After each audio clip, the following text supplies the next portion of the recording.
Welcome to the Lock Sportscast, your weekly source for locksport news and sometimes interviews like this one. Today's episode is a conversation with Diggs, recorded August 3rd, 2021. I'm your host, Charles Current.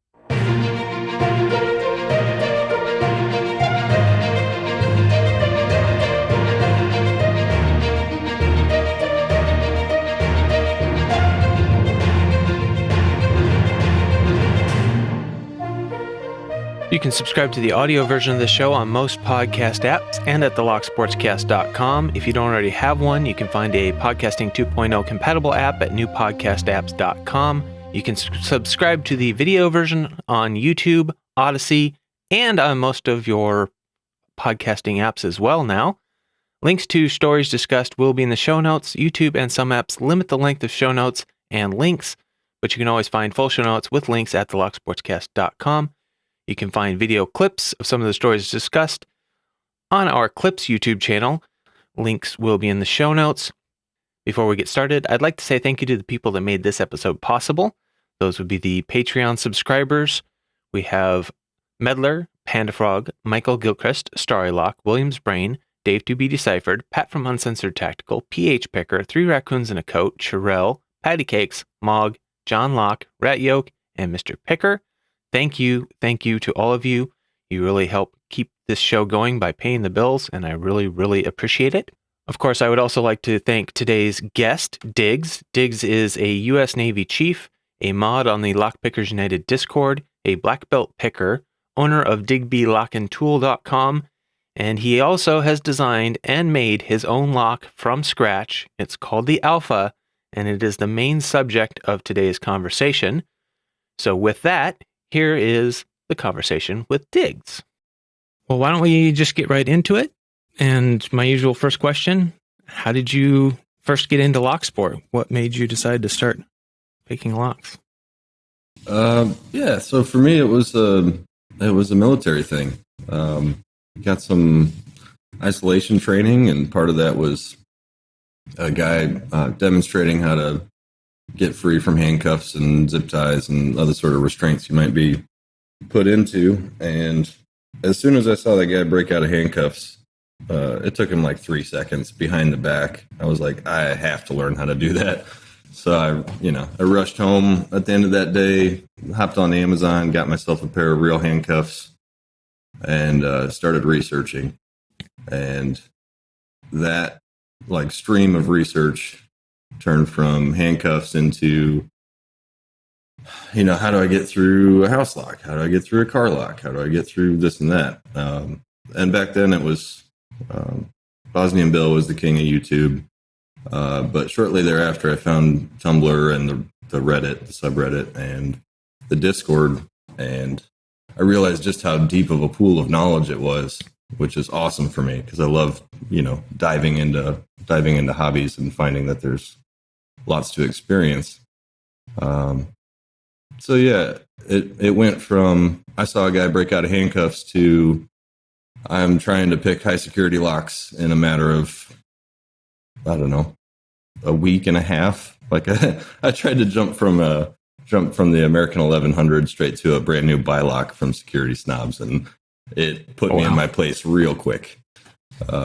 But yeah, it's been fun. The whole journey. I've been hanging around the Discord on and off for 3 years, a little over 3 years now. And so that's what really got me into it. Once I found the guys in the Discord and found Tumblr's channel and started talking to people that really did pick high security locks all the time and could prove it and could show me how, I was like, okay, well, anything is possible, right? So then it was just, let me see how many I can get my hands on. And I wound up sidestepping a bunch of them. If it took me more than a day, then I would move on to the next one.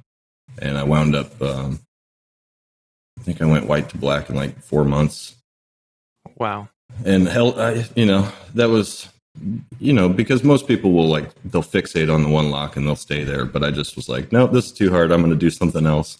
And so I'd find another one, which some would consider cheating. But anywho's what's it? That record stood until snow. and then somebody briefly after snow took it from him. So it was refreshing to see somebody finally like, yeah, I got it in 3 months and 3 weeks or whatever. So yeah, Snow is pretty amazing. yeah, he's pretty good. Pretty impressive.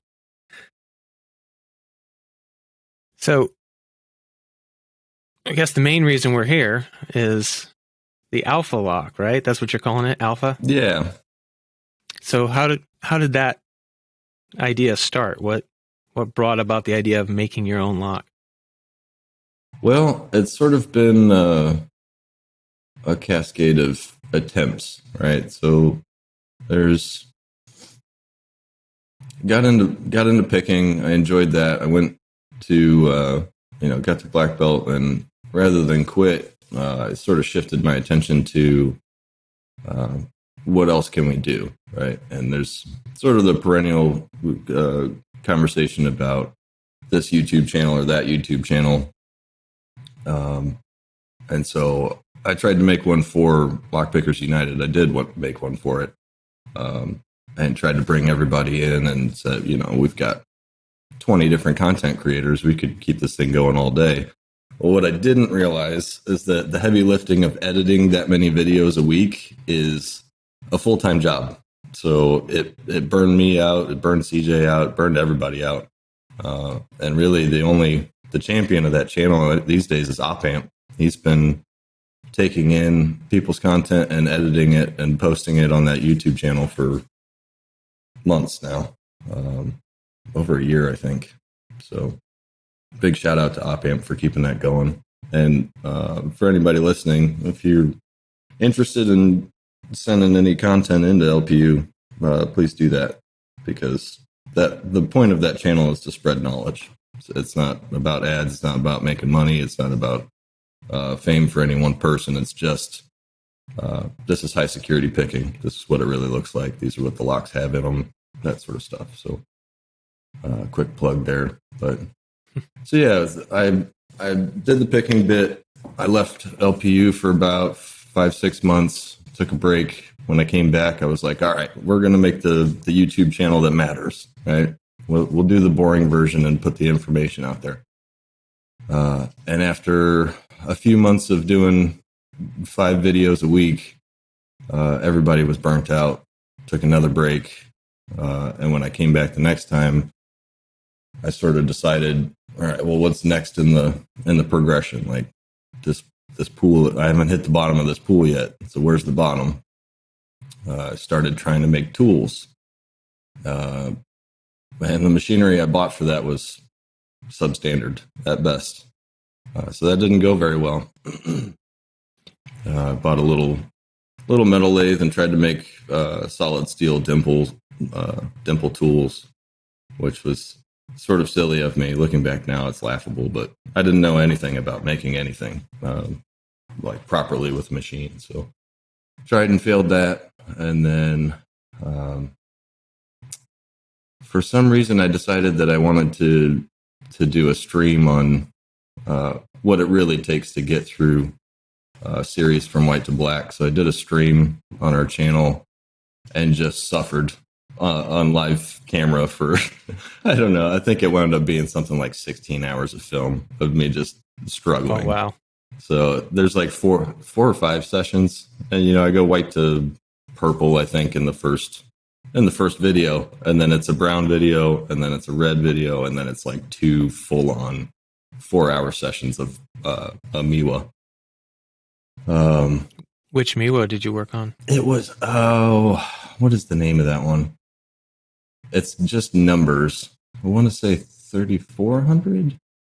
It's got magnetic sliders in it and some top pins. Oh.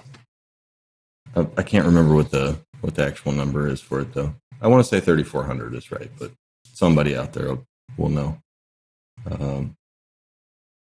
Yeah, so I did that sort of on a whim, and then I realized, okay, if this is going to be a proper gauntlet, I got to do another quest.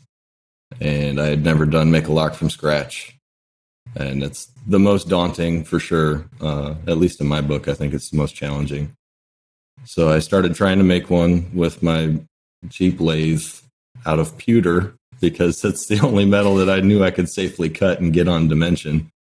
And then about halfway through that, I realized that if I wanted to make it any sort of fancy at all, that I needed a mill to be able to do cuts that a lathe can't.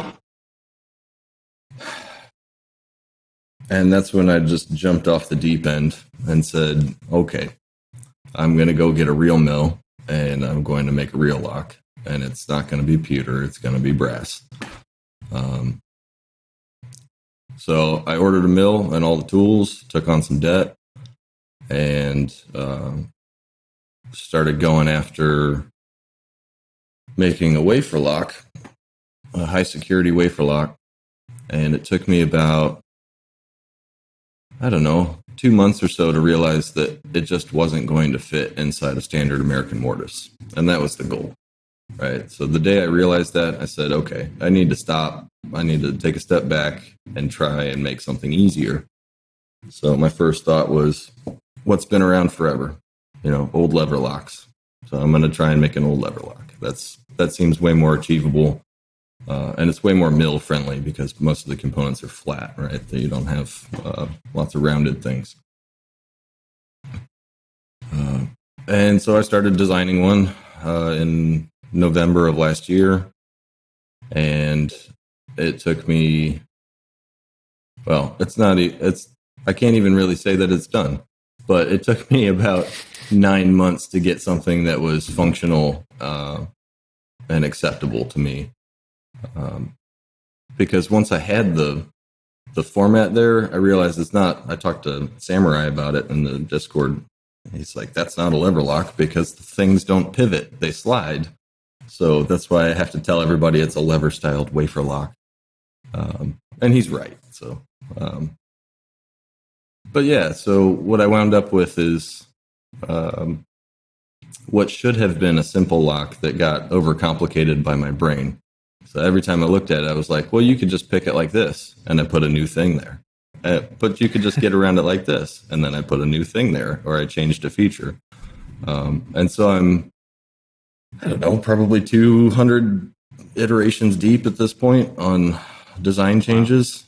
And the thing is, I know for a fact that as soon as I put this out in the hands of all the black belts and the rest of the community, they're just going to eat it alive.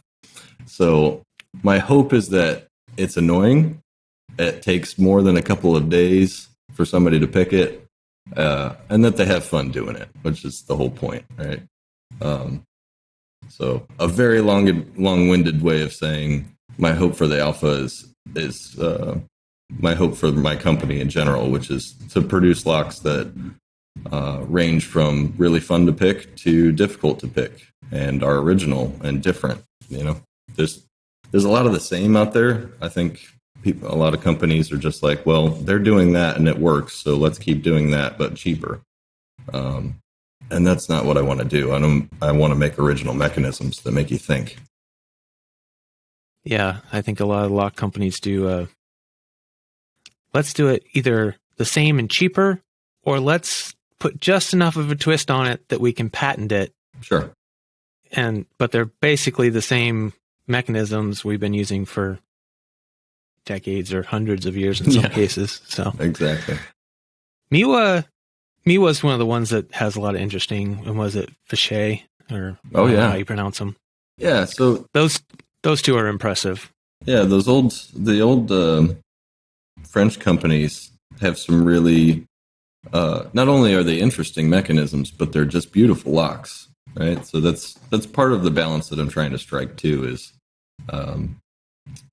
it's different enough that you can call it its own thing, and it also is nice to look at. Like it has some style to it. It's not just a flat blade key with some cuts in it, which is the standard. So. Yeah. So the alpha is completely brass. I mean, I haven't seen it broken apart in pieces, but I've seen 99.9% brass. The springs are not, because the way it played out is that brass springs are super annoying. So I said, I've got to get this out there. I'm just going to use steel springs because they will last. But I wanted to make it 100% brass. I just couldn't get there. Yeah, I don't know that I've ever seen anybody make true brass springs that function well and last, but yeah, it's doable. I think but I think you're right. I don't think they're true brass. I think they're bronze of some kind. I could be wrong there too, but generally what you see is, at least in the old lever locks, they have just a flat length of it that is brazed into one section of each lever, and then it's just sort of positioned against something so it can't move on the far end. But the way that I set this lock up, that's just not possible. So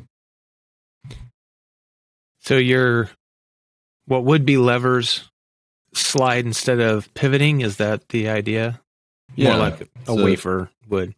Yeah. So instead of, like in a lever lock, if you put the key in and turn it, a couple of things happen simultaneously. Like you're positioning levers to the correct degree of rotation, and you're also typically moving the bolt through the rotation. And the difference in this lock, at least the primary difference, is that when you turn the key, you're not rotating any components. You're moving them, you're sliding them. So you slide the wafers, and then the whole bolt slides. So when you rotate, it doesn't tension anything.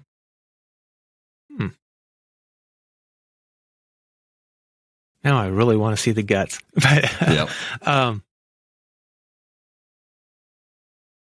I think you've already answered quite a few of my questions in that one thing there. So how did you come up with the name Alpha? What is there any special meaning to it? It's a little bit of laziness and a little bit of flavor at the same time. Any sort of endeavor where you intend to make a series of different things, you want a predictable and followable system, right? So alphanumeric makes a whole lot of sense. People use that very typically. And so originally the idea, I thought it would be kind of fun to just use the Greek letters, right? Alpha, beta, and so on. And I strayed away from that because I realized, one, that the Greek alphabet doesn't have 26 characters, and I do plan on making at least 26 locks. And two, I already have an alphabet that I can use that's a little more, I don't know, I can't say it belongs to me, but one that I've been using for years, right? Which is the phonetic alphabet. So Instead of alpha beta, it'll be alpha bravo, Charlie, Delta, Echo, Foxtrot, so on and so on. Yeah. Oh, cool. Different enough to, I wasn't sure on the alpha if you were going for like the Greek or not. Yeah, a lot of people think that, and I let them think that, but the next one will be Bravo. Nice. I actually like that. So, when do you officially plan to release the lock? I think you said something about pre-orders on the 4th? Yep, that's slated to launch tomorrow, as of this recording, but I'm constantly battling tolerances, right? So I'm going to release pre-orders tomorrow because I've moved my deadline several times and I'm just done moving it. That being said, I still have one dimension of my wafers that I'm tweaking. And I feel okay with the position that I'm at to say it's done, I can release it. I've built a functional prototype, but in the last round, I tried to add a little bit of aesthetics to it. Like the whole time it's just been form, just been function rather, and no real consideration of form. And so this last round of changes, I tried to add some curves to it, make it look, I don't know, more pleasant to look at. Take a sort of clue from the old French locks that just have some style to them. So I added some curves in, had to change some dimensions, and the most important thing that anybody should know if they ever want to design a lock is that if you make it where it doesn't matter how you do it, if you change a critical component, every other component's going to change.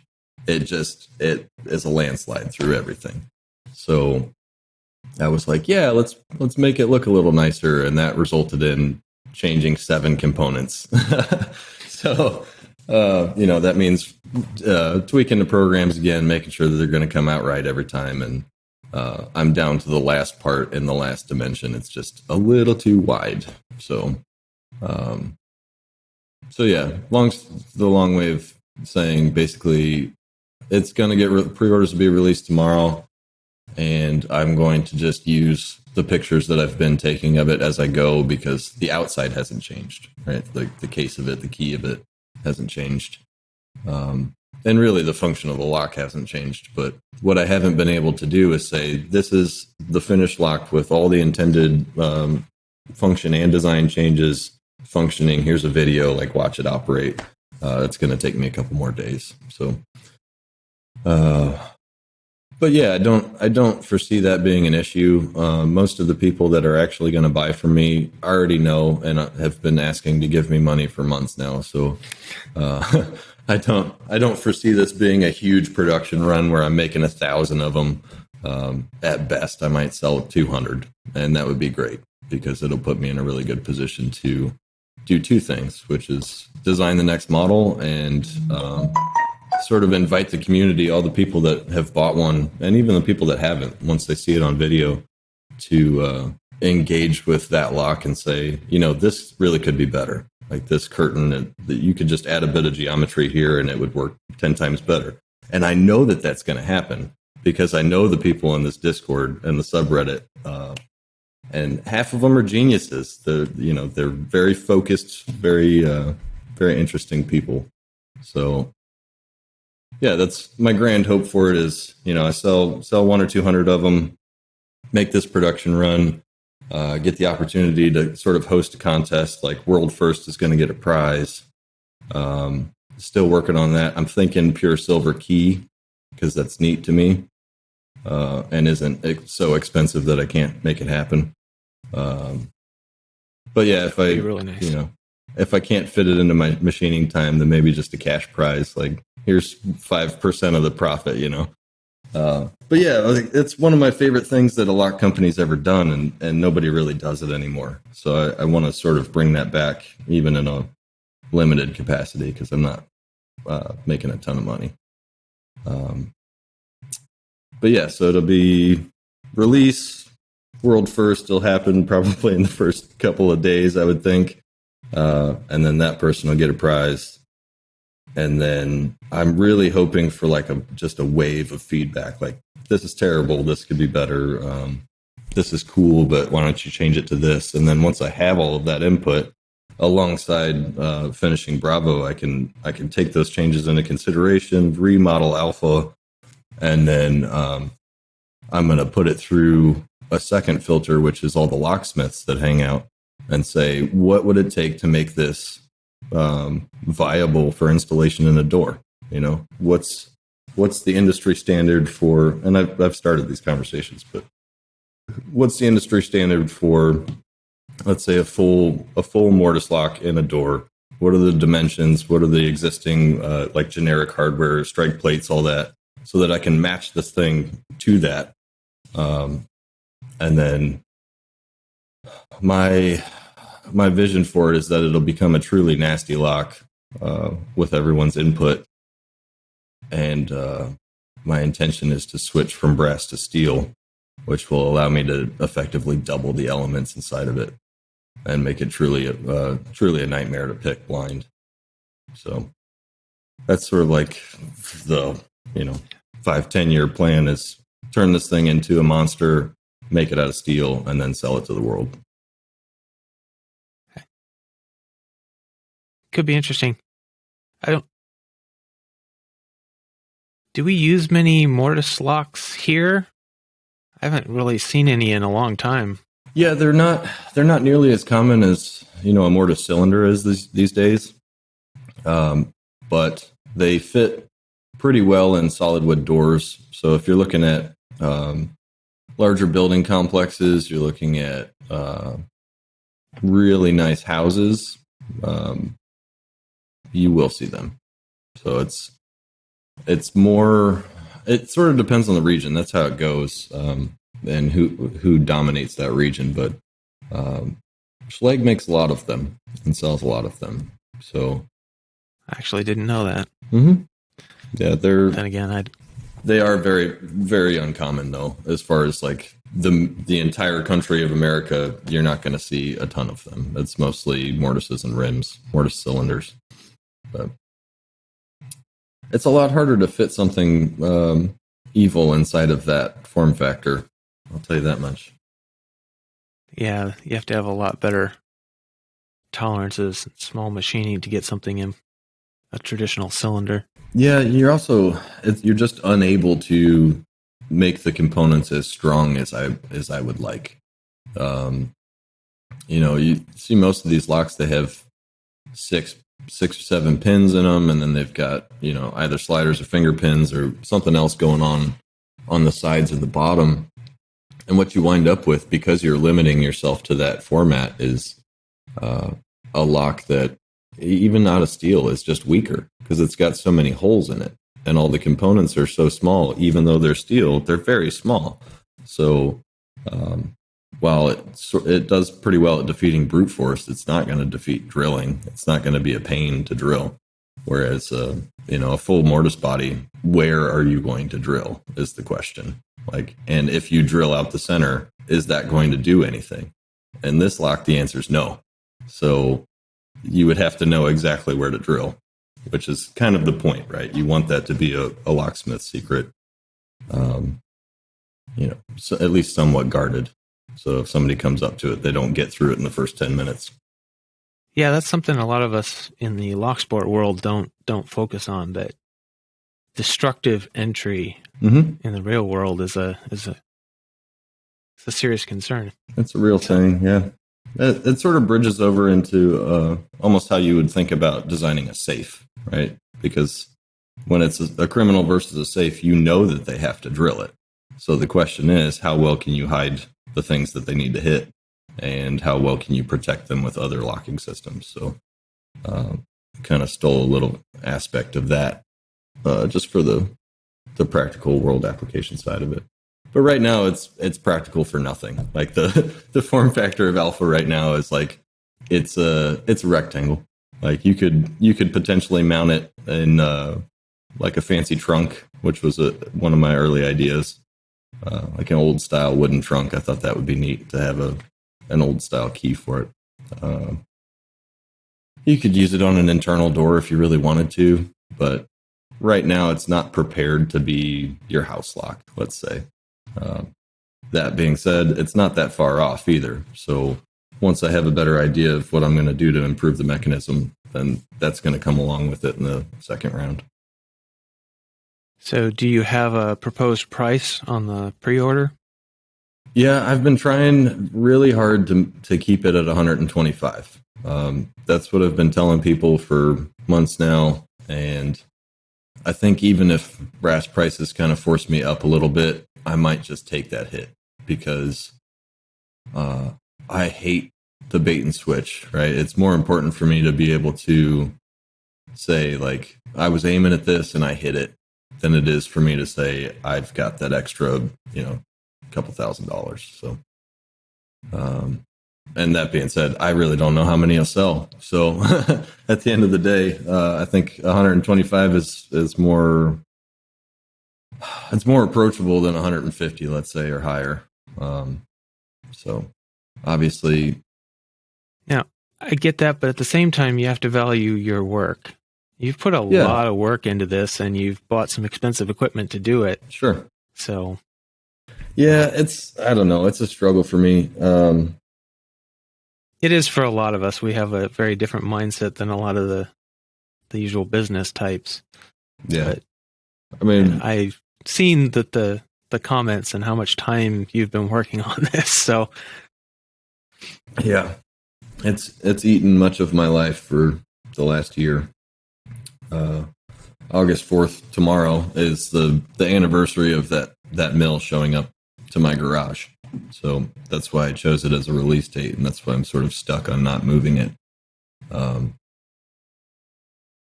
Yeah, I didn't know anything about milling before I got it.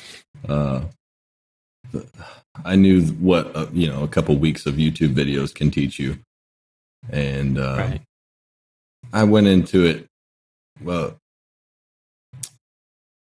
unprepared. Let's say I had no idea just how complicated machining can be, and man, I feel like I've learned a book's worth of information in the last year from trial and error. Like after the first couple of months of watching YouTube videos and trying to take people's feeds and speeds and stuff, I realized like this is never going to work long term. I have to actually figure out how to do this.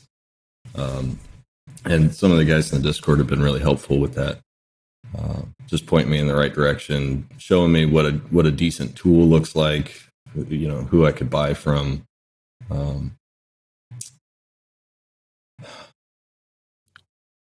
Yeah. Yep. I don't know. We have some experienced machining people in there, don't we? Yeah. Yeah. For the most part, they're amateurs, but there are a few professionals. Not sure, or Nosu, or however you want to say his name. Albeit crass has been very helpful to me at a couple of critical moments. I spent that first couple of months just making pinning trays. I was like, that's an easy thing. I can knock that right out, and that'll teach me how to use my tools and this and that. And boy, was I wrong. I just sat down and tried to make some aluminum trays, and they were just coming out like garbage. I went through, I must have ruined 50 of them before I finally got one I was okay with selling. So that's another lesson that's worth putting out there for anybody listening that's thinking about this path. Prototyping something other than the metal that you're choosing to use, because you will waste a bunch of money doing it. Like the number of just either ruined or incorrectly dimensioned alpha parts laying around my house in brass is absurd. I had a couple buddies up from Portland for a locksport meetup not that long ago, and I was like, here you go, you can have this shuttle, because I don't want it. I don't want to look at it. So wasted, $20-something worth of brass. It's a fairly large component. So is there a good price on scrap brass so you could maybe resell some of your mistakes as scrap? Yeah, I haven't bothered to do that work yet. I'm saving most of my brass. I actually have sold just a bunch of ruined pieces to people because they wanted them for some reason. Like half finished trays. Like I had one where it was like two micro trays, but there was still like brass connecting them, and there was damage to them and stuff. But that's part of why I love this community too, is they're so supportive that you almost have to tell them when they're being overly supportive. It's like, I don't want to sell you this. It's just garbage. It's literally scrap. And they're like, no, it's got part of a tray in it. I'll take it. So, but yeah, I stopped making trays until the locks are done. I just can't. I'm one person, I don't have enough time to do both. So, do you have an estimate how many hours it takes you to make one individual alpha? I don't have an exact number because I don't want to look at it. But the reality is some of these parts take 2 hours. So it's going to be a mountain of work to make even 50 of them. That being said, I'm prepared to do that work. This is it's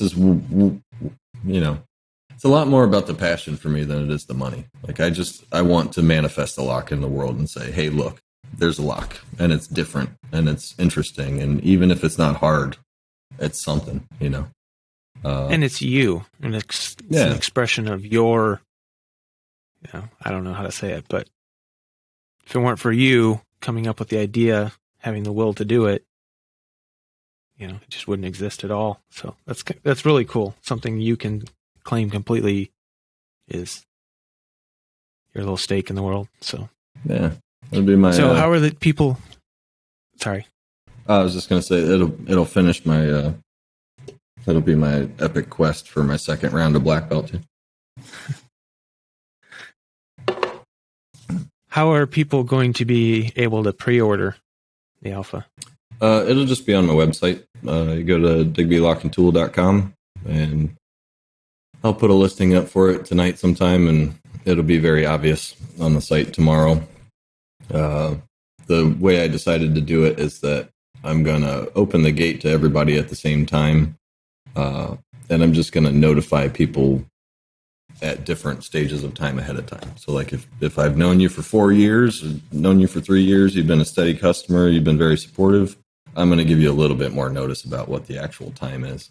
So you have a better chance of snagging an early serial number because they're all going to be serialized. So I think that's the fairest way to do it. Like if you're,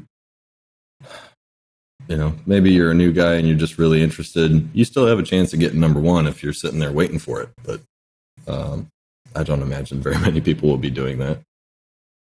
I think there might be a few of the core Lockpickers United. If they know that what the general date is, they'll probably be sitting there. Refresh. Come on. I sat down and made a table the other day of time zones, trying to figure out, like, is there a time that is not inconvenient for at least one major group of people? And there isn't. No. There's no way around it. So this group is so diverse. Yeah. We've got people all over the place. So, worldwide. And people working different shifts. And Yeah. So. Yeah. So basically what I figured out is if you do it early morning in any given time zone, it will be a midnight release in another time zone. But you can actually fit it into one day if you choose carefully. It's just, there's no winning, basically. But. So you're going to be selling it through the Digby Lock and Tool site. Mm-hmm. What is your... I was curious about how the Digby Lock and Tool site came up. Was that in anticipation of the locks and the trays, or was that something bigger that you were working on it? That was in direct response to the trays coming to fruition. So once I made a tray that I felt was good, a bunch of people in the Discord said, you should make them out of brass. And I said, okay, well, buy me some brass. And they did. They got together and like the next day they bought a big old bar of brass. And I was like, okay, well, I guess I'm making brass trays now. And it was just fun to see them come together on something. They all wanted some brass trays. So after that happened, I was like, this is cool and all, but if I'm going to be making 10s, 20, 50 of these, 100 of these, I don't want to be spending all my time on the computer on USPS.com filling out shipping labels, right? So partly because I wanted to legitimize the business, partly because I wanted shipping to be way easier, where everybody just puts their own information in and it spits out a label on my end. And I guess sort of just out of belief in myself that after these trays, I'm going to make something that will sell well, and that I'm going to need a business framework to be able to handle that, and be legal about it too. Like there's a certain threshold that you hit on PayPal as an artist or as a hobbyist, and once you sell so much dollar amount, they report it to the IRS. So you might as well, make a business. So I formed an LLC just to, protect me and my family in case anything goes wrong with this. For whatever reason, I step on some company's toes and they come after me for something. But yeah, that's a good idea. I don't foresee that happening. If I try and play the high set game, I might wind up stepping on somebody's toes. Not intentionally, but it may happen. They might, I might get a cease and desist or whatever. But really what it boils down to is if you have spent any real time trying to design a lock, you'll realize that pins and wafers and discs and finger pins and sliders, they're all sort of the same thing in the end, right? If you take a finger pin, for example, and you widen it out, well, now you've got a wafer.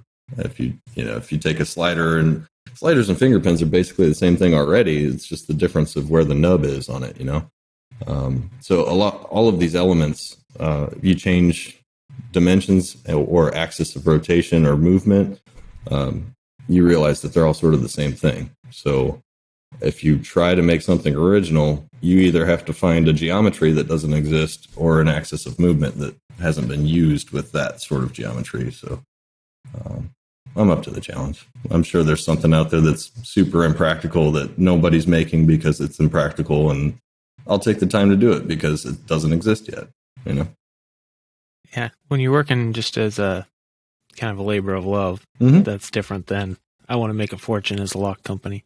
Yeah, I can get away with it because it's my time I'm wasting, nobody's going to hit me for it. So, yeah. So I was also curious how the, on Digby Lock and Tool, how you came up with the multi-pick setup. Or do you actually have an agreement with them, or are you just having to buy them and resell them? No, I'm an authorized reseller. I got to the point where I started making trays, and my hope was to turn my site into, and it still is down the road over time, was to turn that site into a place where you could go and get the best quality stuff in and out in one shop, one-stop shop, and I've got everything I need for locksport. I've got tweezers, I got followers, I got a pinning tray, I've got picks, got tensioners, case, so on and so on. But only the best stuff and no filler. And I knew that I wasn't going to be making picks anytime soon because milling them is silly. That's something that you're either going to stamp or water jet or laser cut. So once I reached that determination and I had the trays in place, I thought, okay, well, picks is next for sure, because you need picks to do anything with picking. Who makes the best stuff? And so it was sort of a conversation. I opened a conversation with Andy from Lock Tools, with Sparrows, and with Multipick. And, I'm not going to lay out exactly what happened in those conversations, but Multipick, I think at first wasn't really interested, but I happen to know somebody that works with them, and I guess there was a conversation there. Maybe I don't know for sure, but yeah, they agreed to let me be an authorized dealer for the states, and so basically, I order them in, and I've cut them down. I could be marking them up well more. You compare my prices to, I think there's 2 other sites in the States that sell them. I'm undercutting them by quite a bit because, again, it's not about the money for me. I'm trying to bring tools to the people. So, that's why I built the sets that I did. They're minimalist in nature. These are the hooks that you need. These are the tension wrenches you need, and nothing else. If you want a bunch of rakes and some other stuff, then you have to buy it somewhere else. Sorry. No. So, and then the cases here. Oh yeah, the Moki cases. I just love them. That was a Discord deal. I saw them come about. Wow, that was over a year ago now, I think. But I'm gonna botch his name. He says it's Mokadi Tex. And he is a picker from Germany, and he makes these things. He sews them all himself, gets materials and makes them from scratch. And they are easily the best case that I've run across in my picking career. So I talked to him about selling some for him through consignment, just because it's easier, and it will make you more money if you move a bunch of product at once, just for the shipping alone. And there's a large market of pickers in America. So I went to him and said, hey, do you want to do you want to sell some of your cases on consignment through my store? And he said yes. And so I brought them in, and then we kind of worked together once I decided that I wanted to make those minimalist kits to make a smaller pouch just specifically for those. And it's been a great deal. I really like working with him. He's very understanding. We both, respect each other's timelines, and we're both one-man shows. So, yeah, they're very good-looking cases. I've never seen one in person, but I've seen your pictures, and I think I saw one on somebody's YouTube channel. But yeah, I'm a sucker for quality. I like things that'll last a long time, and they do last a long time. So, and then you also have the remaining stock of the impressioning handles from it's a similar deal. Rubber Band got out there and created a thing he thought would be useful for the locksport community. He was absolutely right, and so I set up the same sort of deal. I'm not trying to make money off of his product. I'm just trying to get it in people's hands. So I'm getting ready to put the same day tomorrow when Alpha launches. I'm going to be putting up some pinning trays from Duck Facts too. He's got some really nice wood ones that he makes. Nice. I've got a deal in the works with Mao, or Mo, however you like to say it. He's going to give me. Mao. Wait, you said his name. Plungus. Been waiting for an excuse to use that. Yes. Well, since we're getting silly with it, this is the perfect time to say that Bonks told me he'd give me $5 if I said lock stick. So there you go, Bonks. Have you ever seen the lock stick? Yes. It's hilarious. Yes. He just drilled a hole in a tree branch and put a lock in it. I noticed recently that there were some, he epoxied some pins onto the side of it with a sidebar too. I don't know what the purpose is, but it's art, so. Yeah. I actually mentioned it in one of my early episodes shortly after you made a video on it. Nice. Yeah. So I'm not going to mention his name again, so we don't have to hear the sound clip, but I'm supposed to be getting a good load of his trays too. Those are awesome trays. I've been using them for 2 years now. I bought a bunch of them when we started the LPU YouTube for giveaways and stuff, and gave away a ton of them, and I've kept 3, I think, myself. They're really good trays, and they're cheap. So yeah, they seem to be really popular. Mm-hmm. I see a lot of discussion about them on there. Straight utility. They last a long time. That's exactly that's right up my alley. That's what I want people to have in their hands for locksport. So, yeah. How much is he getting for those, or how much are you going to be? I'm pretty sure he sells them for somewhere in between $12 and $15. Really, really affordable. Very reasonable. Yeah. You look at it and you think, okay, well, that's plastic or whatever. It's I could just 3D print it, but the reality is you can't easily 3D print that geometry. It's got some features to it that just don't come out right. I tried. I have a resin printer, and it warps, and also the track doesn't come out right. But it's better plastic because he casts them. It's not a 3D printed thing. He casts them out of some sort of hard resin. So that's cool. Everybody nowadays is into the 3D print everything. Mm-hmm. It's not the best solution for everything. It's not the best solution for most things, but it will allow you to. It's just easy. Yeah, I got my resin printer specifically to prototype with. And then when I realized that things are not going to come out on dimension and fit together and work like a lock should work, that you will have to tweak the model to make it actually fit together, I was like, okay, well, I'm just going to make it out of brass until it works and then sell some. Try and recoup all of the chips that I just wasted. Yeah, so 3D printing is a bit of a nightmare.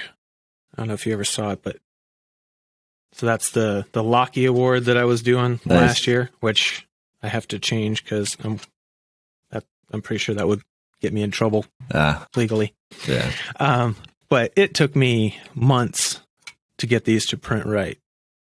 on my cheap 3D printer. I can imagine. That's a lot of tweaking. And each one, I ended up with such fine printing and going so slow to get it to come out like that. That's a 6-hour print. Set it up, go to work, and come back and hope it didn't spiral out of control somewhere along the way. Yeah, I did that last night with wafers. I ran out of time. I was like, man, I got to go to my day job. But I work night shift, so I was about halfway through a set of wafers, and I was like, I'm pretty sure this is safe, and I just left. So that's the cool thing about CNC is once it's running and you're confident that nothing's going to break, you can just let it go. So once you've got all the paths down and everything. Mm-hmm. Yeah. I've never done CNC. How tricky is it to figure out tool paths and all that stuff? It's not. We do a lot of it where I work, but I'm not in that department, so I've never seen. Yeah. So the only thing that I can speak to is working with Fusion 360, right? So I think most professionals are using SolidWorks or some other proprietary stuff. Most of them that I know of, at least I know personally, don't use Fusion at work, but Fusion does a great job of helping you with tool paths. It figures out the paths for you. But what you have to know is everything else. So if you feed it incorrect information, your tool path will be wrong and you will break tools and you will ruin parts. And that's like the essence of machining, right? If you know exactly what to tell the machine, it will do it right every time. But if you miss even one thing out of the hundreds, that will ruin it. So you have to be very detail oriented. You have to be willing to sit there and use the calculator. And I am a very impatient person sometimes. So I will jump on there, I'll model something, and I'll say, Fusion, figure it out for me. And it doesn't work like that, right? It'll get you close sometimes. And then you got to, start tweaking it and make sure that you're not going to break cutters. And I sort of, from the beginning, just decided to go with carbide tooling because it's the best, right? So it's the best cutters that you can get for most use cases. And since I'm only thus far been milling aluminum and brass, they should theoretically last forever. That being said, I can tell you from experience, if you use them incorrectly, they do not last forever. I use them incorrectly often, and they break and whatnot. So how hard is it? I wouldn't say that it's hard to learn machining. I would say that it's going to take you a long time. I have eaten entire subjects before, entire hobbies. I like research. It's fun for me. Machining is not something you can do that with. It's going to take you months to have a functional understanding, and it's going to take you years to actually master it. I've got a great deal of respect for people that are actually machinists. I wouldn't deign to call myself one yet because I still make a lot of silly mistakes. You have to think about everything. You can't it seems so simple from the outside, right? Like you're telling a tool, you're in a coordinate system, your x-axis, y-axis, z-axis. So this tool is going to move from this point in space to this point in space. It's just a graph, right? No. There's feeds, there's speeds, there's tool geometry, there's number of flutes, there's heights, there's cutter versus material, there's do you blast it with air, do you flood it with coolant? There's so much to understand about it, and I'm still sort of at the surface level. I'm able to make things that I want to out of brass, but that being said, brass is the easiest thing to machine in the world. It's literally called free machining brass. The grade that I'm using, it's 360. So to anybody out there that wants a challenge, it's a challenge worth taking on. It'll really improve your ability to think through everything before you do, because carbide tools ain't cheap. So you break one, you're like, well, there goes $30. Every time you make a mistake, there goes $30, $50, depending on the size. Wow. Yeah. That being said, it's a whole lot of fun too. Like you explore it and you find reasons to try out new tool paths, new tools. It's still a regular occurrence for me where I'm like, man, I wonder if I can even make that geometry. And I start sort of looking around and I realize that there's a tool out there that I didn't know existed. Like this lock was struggling pretty hard. It was actually going to be a bunch of pieces sort of bolted together, screwed together. And then when I discovered that they make larger size woodruff cutters, which are basically like a circular saw at a 90-degree angle, it changed everything. I was able to combine 7 parts into one. Oh, wow. Just from knowing that tool existed. So, yeah, it's really fun. And I think over time, you'll see not only the quality of my products improving, but the complexity too. Like right now, this one is very dimensional. It's very much about X, Y, and Z axis because that's how a mill likes to work. So I chose geometries as I was going that are mill friendly.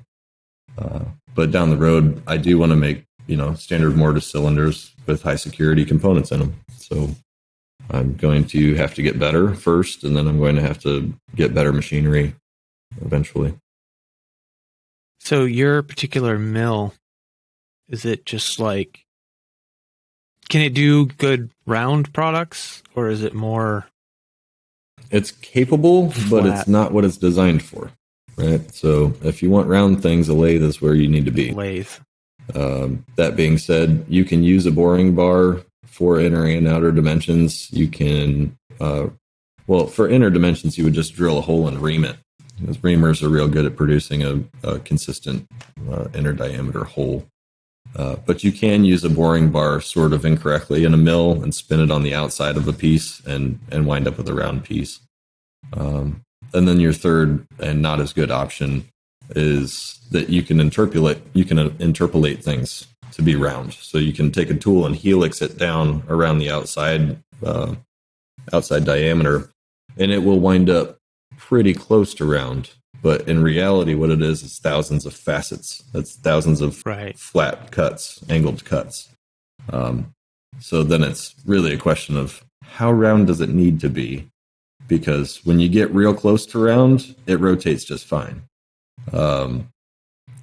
That being said, if you want high security level tolerances, thousands of flat faces doesn't cut it. So that's definitely a barrier that I have to find my way around. And there's a lot of intricate little round parts and parts that are round on part and not on another part in some of these really high security locks. That's a lot of Yeah, that's true. I don't even want to think about what you'd have to go through to make each one of those. So, and it sort of works both ways, right? So they make them all these rounded parts because they have the machines to make them rounded, right? But because I don't, it actually plays in my favor, because if I want to make a slider, it's not going to be perfectly round. It might be semi-round with a flat on it. I might start with bar stock and then flatten one edge. Or I might make a square with rounded corners, because mills do that great.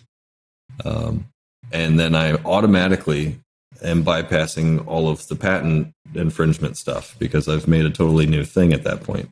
It's a different geometry. It might perform the same function, but it's going to have to do it differently because it's a different geometry. So that's a good point. If I step into doing padlocks or doing door hardware or whatever, I can really make that shape whatever I want. It just needs to be placeable into the standard.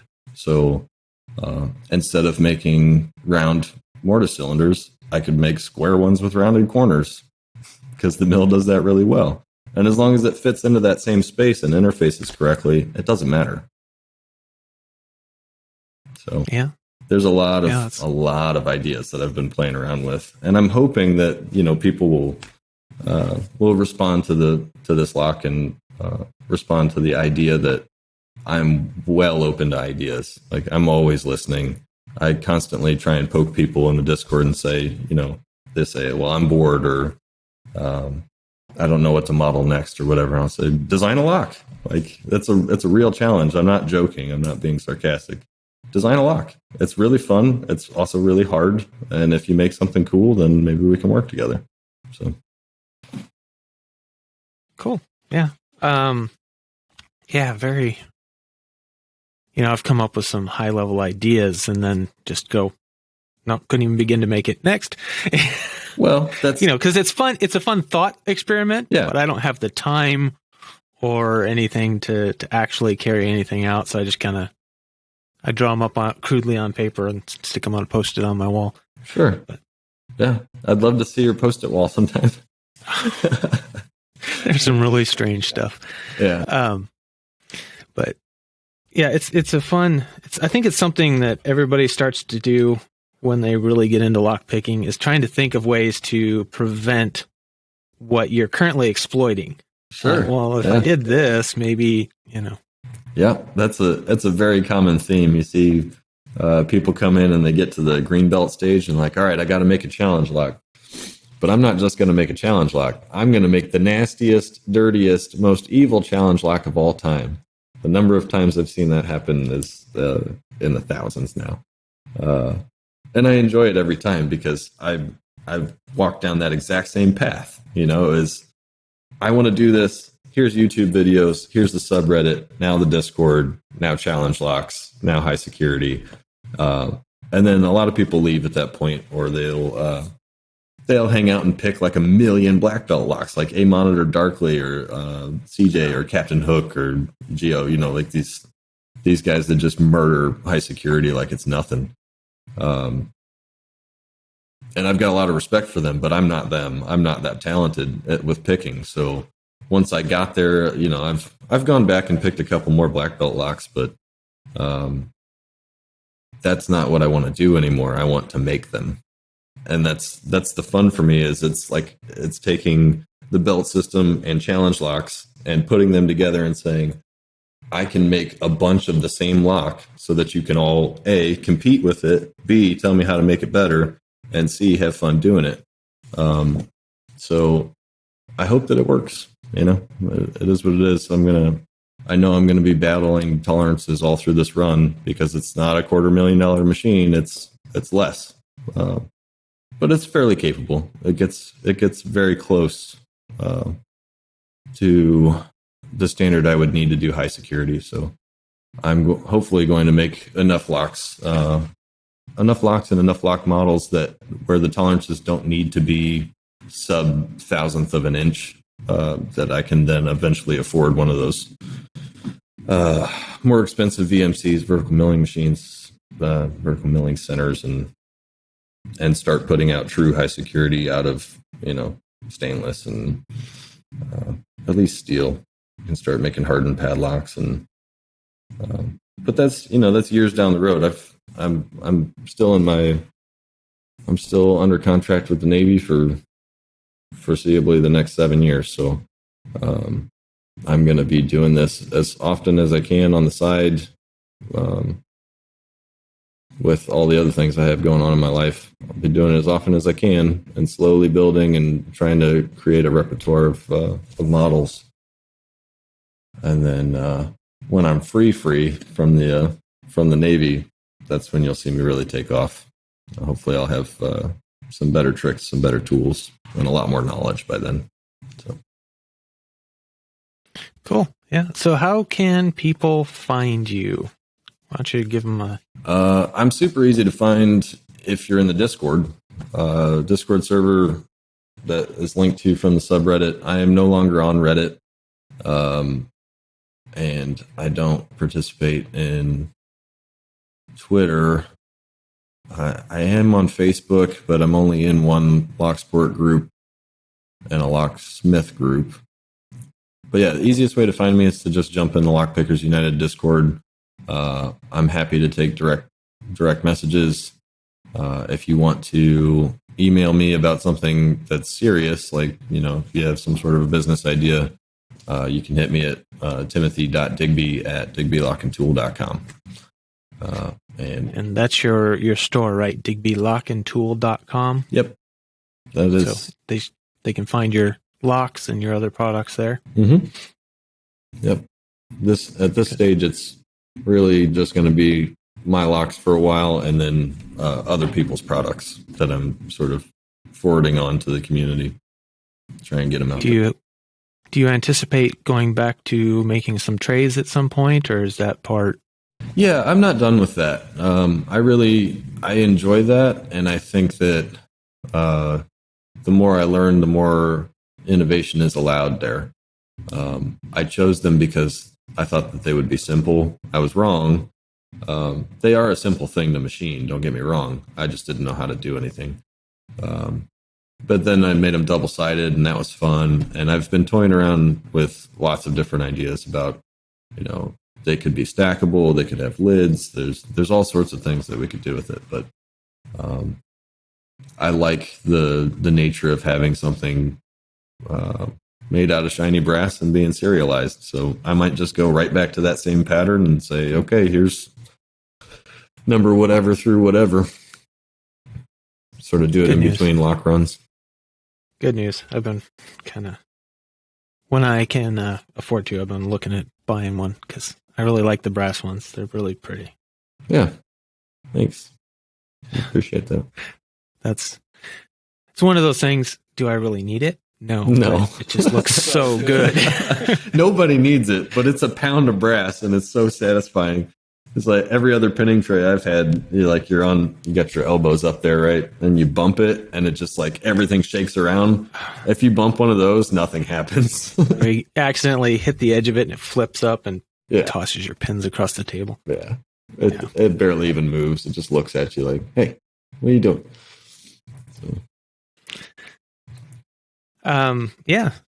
So I think that's probably all the questions I had for you. Is there anything else that you wanted to discuss while we were on here? Open stage. No,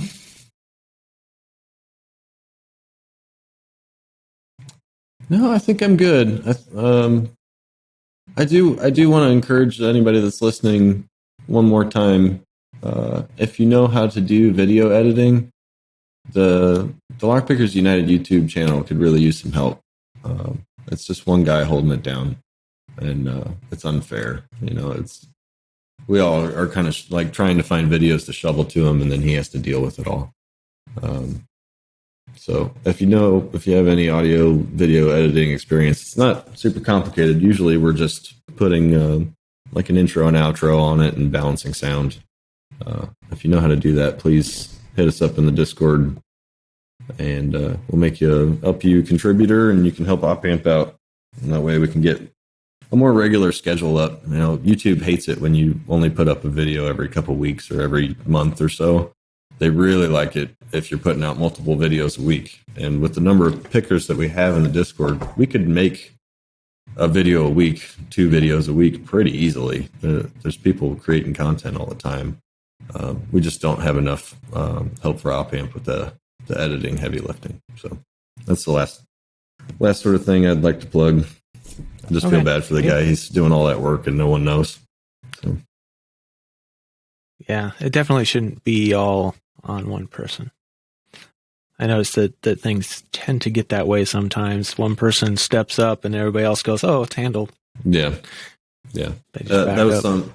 I re-listened to your chat with Tumblr last night, and that's exactly how it goes with the mod team too. We bring in some new guys, and then everybody else is just like, okay, finally, I want to take a break now.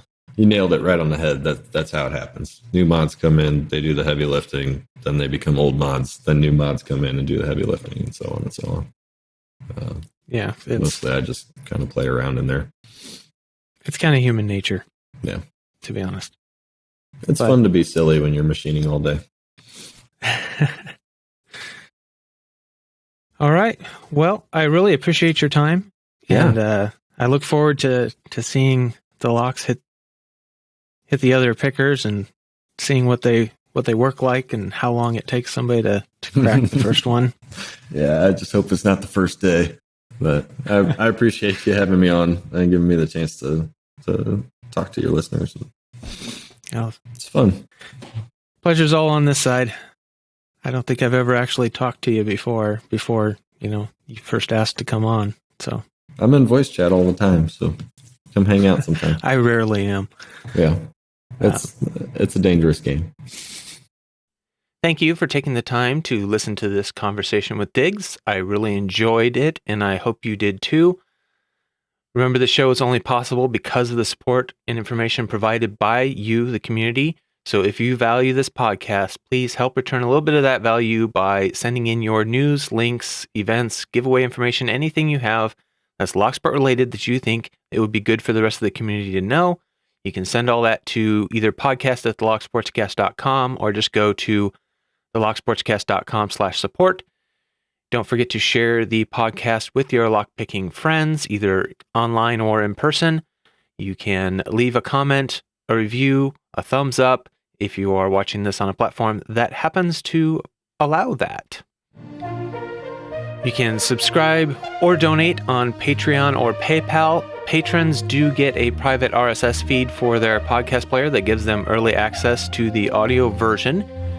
If you support the show with a donation or information I use in the show, I will give you a producer credit in the show notes.